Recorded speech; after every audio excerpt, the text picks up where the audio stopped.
ಇವಾಗ ಮೊಳಕೆ ಕಾಳು ಸಾರು ಮಾಡೋದನ್ನ ತೋರಿಸ್ತಾ ಇದ್ದೀನಿ. 5 ಥರ ಕಾಳನ್ನ ಈ ಥರ ಮೊಳಕೆ ಕಟ್ಕೊಳ್ಳೋದು.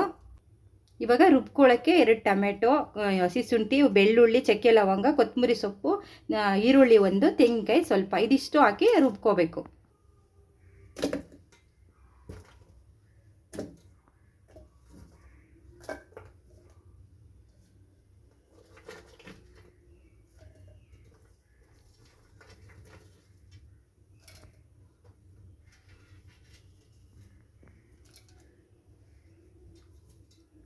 ಈ ಥರ ರುಬ್ಕೋಬೇಕು.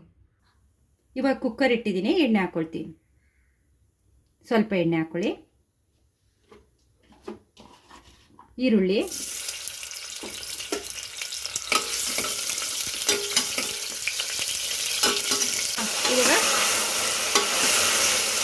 ಇವಾಗ ಕಾಳು ಹಾಕಿದ್ದೀನಿ, ಹುರಿಬೇಕು ಚೆನ್ನಾಗಿ ಈ ಥರ. ಇವಾಗ ಆಲೂಗಡ್ಡೆ ಬದನೆಕಾಯಿ ಹಾಕೊಳ್ಳೋಣ.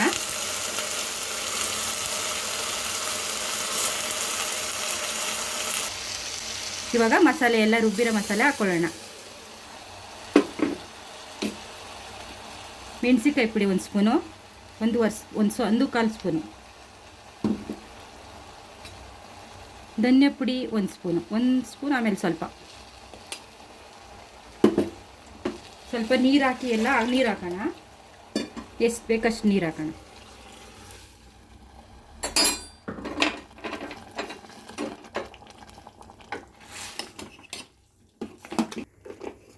ಇವಾಗ ಕರೆಕ್ಟಾಗಿ ಎಷ್ಟು ಬೇಕಷ್ಟು ನೀರು ಹಾಕಾಯಿತು. ಇದಕ್ಕೆ ರುಚಿಗೆ ತಕ್ಕಷ್ಟು ಉಪ್ಪು ಹಾಕೊಳ್ಳೋಣ. ರುಚಿಗೆ ತಕ್ಕಷ್ಟು ಉಪ್ಪು ಕೂಗಿಸ್ಕೊಳ್ಳೋಣ. ಇವಾಗ ಬಿಸಿಲೆಲ್ಲ ಹೋಗಿದೆ, ತೆಗಿತಾ ಇದ್ದೀನಿ. ಇವಾಗ ಈ ಥರ ಆಗಿದೆ ಸಾರು. ಇವಾಗ ಮೊಳಕೆ ಕಾಳು ಸಾರು ರೆಡಿಯಾಗಿದೆ.